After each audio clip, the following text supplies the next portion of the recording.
In the dynamic arena of Nigerian politics, few rivalries have captured the public's attention, quite like that of Natasha Akpoti and Senator Godswill Akpabio.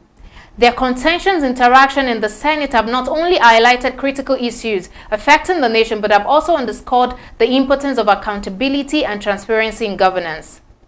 Natasha Akpoti, a prominent politician and activist, has emerged as a formidable force in the Nigerian Senate. Her advocacy for women's rights, youth empowerment, and socio-economic development has made her a respected figure. Conversely, Senator Godswill Akpabio, a seasoned politician and former governor of Akwa Ibom State, brings a wealth of experience to the Senate. However, his tenure has not been without controversies, particularly regarding allegations of corruption and mismanagement during his time in office. This is Viewpoint, and we'll be looking at the rivalry between Senator Natasha Akpoti and Senator Godswill Akpabio, which has been characterized by passionate debate on the Senate floor, where they've been sparred over various legislative issues. Join us shortly. I'm Olaitan Babatunde, and with me is Odiawa here. How are you doing today, Odiawa? I'm doing perfectly fine. All right. So, when we come back from the break, we'll be talking about Natasha and how much men wants to relegate women in our society today. Okay, maybe I might be the Akpabio here. All right.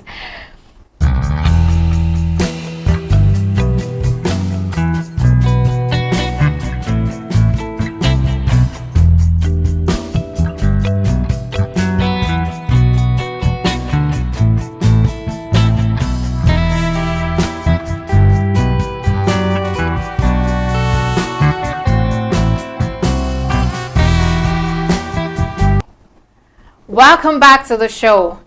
So Odawa, like I said earlier, we want to talk about how much women are being relegated in our society today. And then we're talking about Senator Natasha and also Senator Akpabio. So what underlying factors might have contributed to Senator Natasha's strong reaction to the change in a sitting arrangement in the Senate? Well, the underlying factor, first of all, you mentioned it has to do with the sitting arrangement. Okay. And her major reason was because the camera will not be focusing on her in case she had to put up a substantive debate on the floor. But if you look at it at another angle, the Senate has rules. Okay. For instance, some party members or some constituent members had decamped from some other parties to the ruling APC. Okay. So it's only normal for some other parties who happen to probably be in the minority to be moved over to another area or another axis, and the majority should actually dominate a particular floor of the Senate. So these conflicting variables now came into play. And on her own part, Natasha didn't actually like it at all. Now it has taken a different toll or dimension. People are looking at it from the angle of being gender biased or attacking her gender, which of course will be quite pronounced because it's politics. Then secondly, people are looking at it from the sexual harassment. And the sexual harassment could be a case of, could there have been a history, or do they have a history? That's another thing. Another question will now be, could it be that because Akpabio was formerly in the PDP and she's looking for ways to get back, and Akpabio is now using his position or office to get back at her, being a PDP member. So there are so many rhetorical questions which are actually adding to the particular variable now, which is culminating, making this whole issue Natasha versus Akpabio. Now, if you look at it, the sitting arrangement, I began by stating that minority were actually meant to shift over to a particular place. And don't forget also, constituent members on the Senate floor are also positioned into various committees. Okay. So if you're in certain committees, you should actually be seated where you are actually meant to be or assigned to be. Now, the Sergeant at Arms is also there to also aid in these affairs. Why? Because a lawmaking body should actually be at the forefront of making sure that laws are adhered to. Because you cannot say a leader is actually telling you this is what you should do, and then it's making the rounds. There gone are the days where in the 90s or early 2000s where they throw chairs in the Senate. But I think maybe they've matured more than that. Probably maybe because the chairs now maybe being screwed to the floor, so they can't raise it up anymore. That's another thing. So if you now look at it from the gender angle also, we see the APC government being a government of inclusive governance, whereby they make sure they embrace women into governmental activities. But can we really say that is? From what is said verbally, we can't say that based on pen to paper. Okay. So let's look at it. That's what is actually being said. Okay. Because he has also professed on a particular televised program which I watched, where he has actually advocated, and I'm talking about Akpabio here, who is under the ABC, he has actually professed that he's actually for the women. And why will he be for the women? Coming from Akwa Ibom, he only has girl daughters. Oh, that's what he's so. If he's saying that, even if you take him to court, that he doesn't stand for the women or is against the women, you might end up losing the case. Okay. So that's the way I'm looking at it. But on the part of Natasha, on her own part, there were rules for you to be confined to. You're not going there for a beauty pageant, as she was being accused of. Okay, I was going there. She was not actually going there for a beauty pageant. So the camera focusing on you or not focusing on you shouldn't be a prerequisite. The camera is not actually going to represent Kogi Central, which you're coming from. It is you who is actually focusing on Kogi Central. Peradventure, we have cameras now that rotate 180 degrees, 360 degrees. So wherever she is situated on the floor of the Senate, the camera can actually rotate. Or even if the camera cannot even pick her close enough, there should be a close-by camera, because you cannot tell me an establishment such as the Red Chamber of the Senate cannot have sophisticated cameras to catch her when she has to table something on the floor. Earlier when you said she's not on a pageant show or something like that, but I also want to say that I believe that the reason why she would want the camera to focus on her is because, like I said earlier, in our society, women are always relegated. You know, they are not always holding a big position. Fine, you said the APC is trying to do the inclusivity, but it is not that obvious. So she might want the camera to focus on her so that whenever she's saying one or two things, people would hear it. Okay, no. Coming to that, that was on a jocular note. All right. Actually, now the main reason why she wasn't actually adhered to, I made a point whereby the lawmaking body needs to be at the forefront of sticking to or adhering to laws. Now, a situation whereby you're told to sit here based on sitting arrangements and you don't stick to it, there are penalties and consequences. It's just like, for instance, a child doesn't do the homework. When you get to school, there are penalties for it. You kneel down or you're flogged for not doing your assignment. So even in the Senate, there are also ways of checkmating all those excesses. Now, the way the leader of the Senate, who fills in now as Akpabio, had to checkmate it on a civilized note was to ignore her so as to avoid rowdyism, which she also now escalated, now bringing it into or transiting into sexual harassment and probably bullying. So the pageant was just on a jocular note, but sticking to the law of the Senate, you were told to sit in a particular place. If she had sat where she was told to sit, I want to believe she would have been given a fair hearing. All right, so on a lighter note, I also saw online how people backlashed her for talking about the sexual harassment stuff. In your own opinion as a man, do you think there is a particular time which is right for someone to come up and talk about something like that? If we watch victims of sexual harassment, most of them prefer their faces are actually hidden. Yeah. But if actually sexual harassment, or you actually encountered sexual harassment from this man, when did it take place?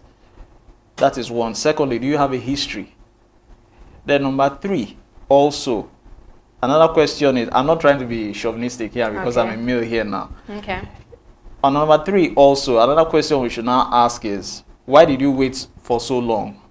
Are there evidence before you talked about it? Are there evidences? Because if there are no evidences, it's a very serious allegation. Why? Because it's a number three citizen.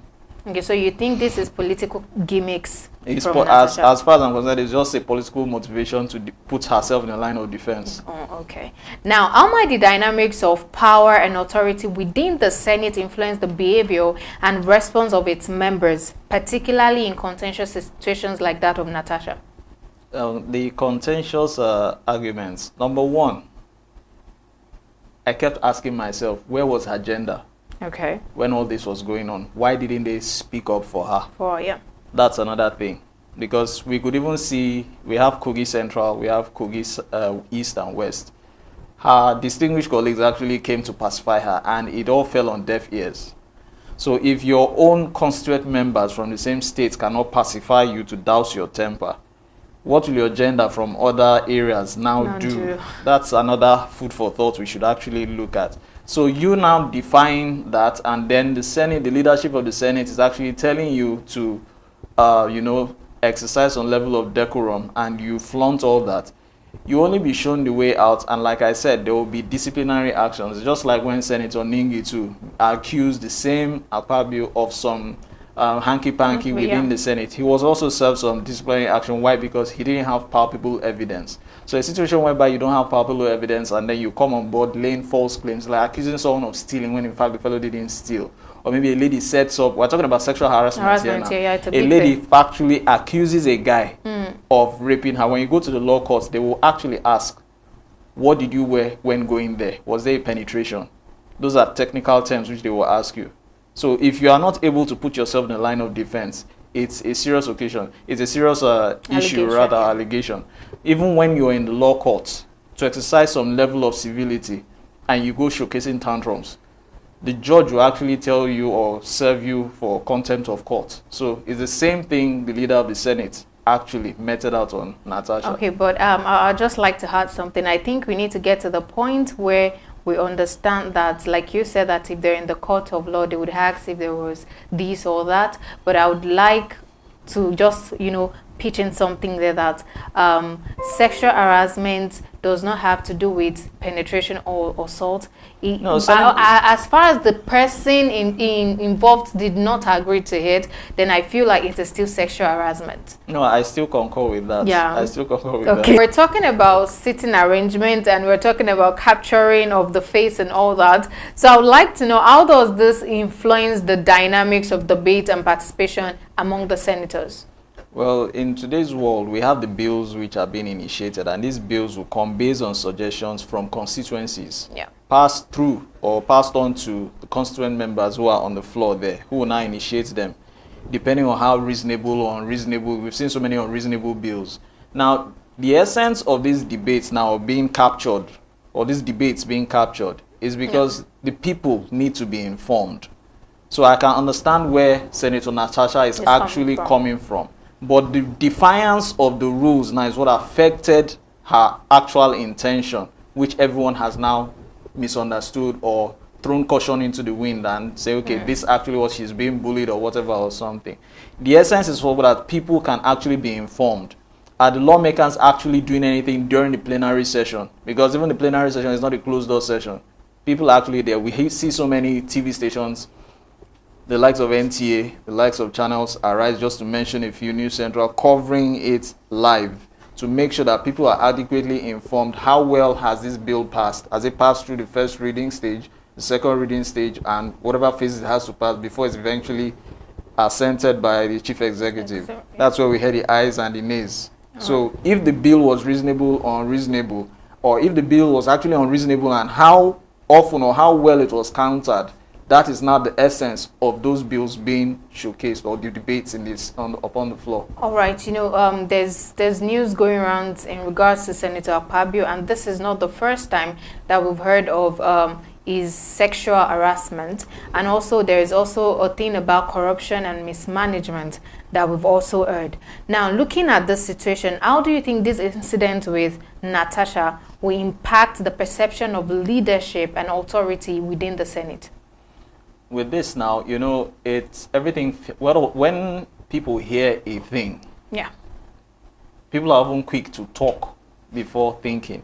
I would actually advise people to think first and process it before talking, because you never can tell, even when some things you hear, whether, like now we're hearing of allegations, are they true, are they false? That's why you need to sit back and think before one begins to jump into conclusions. The Senate's leadership, we've heard all sorts of, particularly extravagance when it comes to the Senate leadership, particularly this 10th Senate under Akpabio. Why that will be, we don't know. And we've been talking about cost of governance. The essence of increasing the fees for armored vehicles running into billions, I think as of last year, when they were, or 2 years ago, where 500 and something billion were used for armored vehicles, which as far as I'm concerned is unreasonable. Because people are still hungry up to now as we speak. If you can cut cost on some allowances, now this is how leadership should be. Leadership doesn't have to be a thing of you being at the forefront and people are behind you. There are times you need to look back and check how well are the people following you, because you might be having millions or trillions of people following you and some are too slow to catch up. And if they can't catch up, you need to ascertain the exact population of people who are actually following you. So if the leadership of the Senate is not doing that, and it doesn't even constrain itself to the leadership of the Senate, leadership at large, whether it's at the executive or even the judiciary also, if they are not paying attention to details over the people that they are carrying along, it becomes an issue. All right. Now, what are the potential implications of Natasha's bullying allegation on the future conduct of Senate proceedings and the treatment of first-time lawmakers?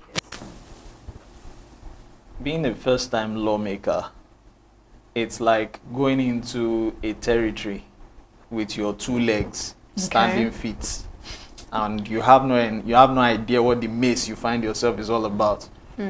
If you find yourself in a maze, there's need to move with caution, because you can even get lost if you don't retrace your steps. Yeah. You behave like a chicken. Upon getting into a territory, you stand with one leg and you observe. If you look at the chicken very well, you look left, right, and center. What are the rules there? Are there predators here? Those predators, how do I align with them so that we can get cozy together? Now, Akpabio on his own part is an established politician, no doubt about that. He has served as a commissioner. He has served at the local government level. He has also served as a governor at the state level.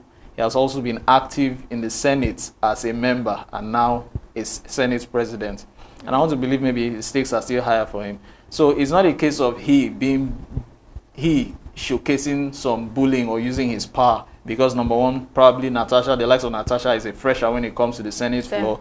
Two, she's a female. So it's a case of he trying to reprimand her. That's the way I see it, frankly speaking. Reprimanding her on set rules and guidelines which have already been there, which he needs to follow. That's another thing. All right. So how does the response of Akpabio and the Senate's leadership to the incident with Natasha reflect the approach to maintaining order and discipline within the Senate? If there are offenses will be made, that's why laws are put in place to put offendees in check. Yeah. If there are no laid down principles or established rules, there will be a state of lawlessness, anarchy. Okay. And once it's there, it's a case of might is right. No sense of civility will be available anymore. If the Senate doesn't pass down disciplinary measures, Natasha is not the first senator to be disciplined. Other senators, I just mentioned Ningi. Yeah. There was another senator, I think some time ago, was actually even disciplined also some time ago. In previous assemblies, the 9th assembly, there were other senators who were also disciplined. We have the likes of Patricia Ete of long Senate ago that was also disciplined. She was actually the Senate president. So if the leadership doesn't raise its gavel and slam it heavily on people who have offended within the Senate, people will begin to do and undo. It will be a case of so senator did so and got away with it. And before you say, people whom they are actually representing will begin to do what they are doing, and that lawlessness begins to cascade down to even the people they are actually representing. Okay, so how might the referral of the matter to the Committee of Ethics, Privileges, and Public Petition affect the relationship between different factions within the state? When we say factions, we're talking of the parties here now.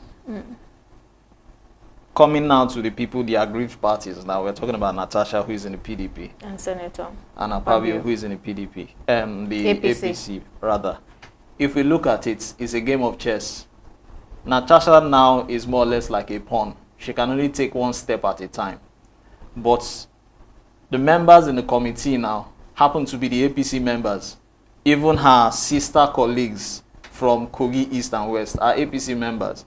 She's the only PDP member in Kogi Central. So she was even actually summoned, which she actually defied. That's another offense. Offense on its own. So if you look at it now, the Committee of Ethics, what does ethic mean? It makes sure that, okay, established rules are actually followed. Once they are not followed, it becomes a problem. So they need to met out issues. And why they were not followed, she on her own part, as a fresher in politics is a case of washing both hands. You need to lobby, make amends, rub minds. It's not a case of being a do or die affair. So it might be a case of, I'm in the PDP, you guys are all in the APC, you all conspire against me. So that thought might also be ringing at the back of her mind. Remember I mentioned this was also a variable also. Yeah. All right, so what lessons can be learned from the uproar generated by the new sitting arrangements now in the Senate, and how can these lessons inform future training for lawmakers?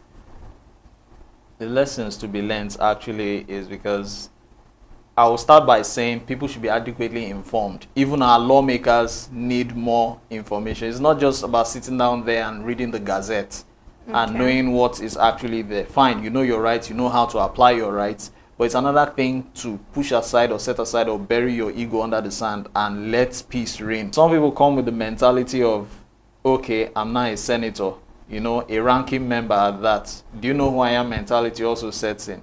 So we need to set all this aside and make sure that rule of law actually applies if the lawmaking body is actually meant to showcase that they are actually sticking to the laws they're actually making. All right. Thank you once again for joining me on the show, and you know, for bringing your own perspective on this show. I'm glad to always have you on the show. Before we end the show, are you for or against Natasha? I'm for her. I'm for her actually, because I think there were some things I read online where people were saying that this was not the right time for her to come out, and I just feel like there is no particular time when someone should come out and say this and this happened. It can be any time, and like I said, like it might be political gimmicks, but at least let us hear her out first. Let us hear what she's going through first, because these are the things that we see as Nigerians and we overlook, and then later on we hear that the person is dead. Take for example the Mohbad case. Then the guy literally came out all the time to talk about him getting harassed, and people would not really say much about it, and you know, we just overlooked it, not until when the guy died. So I feel like in situations like this, when people come out, I know that there are times that people might misuse this, but at least when people come out, let them speak. Let's allow them, you know, talk about it. Okay. And because I think the opinion we have of men should lead, if we calm down a little bit and allow the women also take position and do things, let's be flexible, let's try different things, and let's see how it works. So yeah, I think I'm for her. I concur. Thank you very much.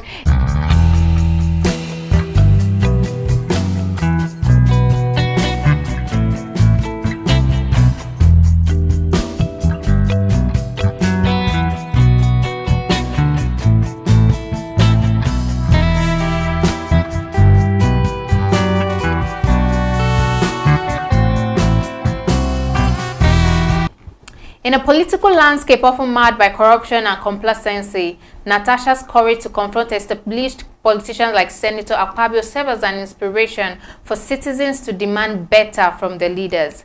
As Natasha Akpoti continues to challenge Senator Godswill Akpabio on various fronts, their rivalry stands as a testament to the complexities of Nigerian politics. The dynamics between these two figures highlight the critical need for transparency, accountability, and effective governance in the nation.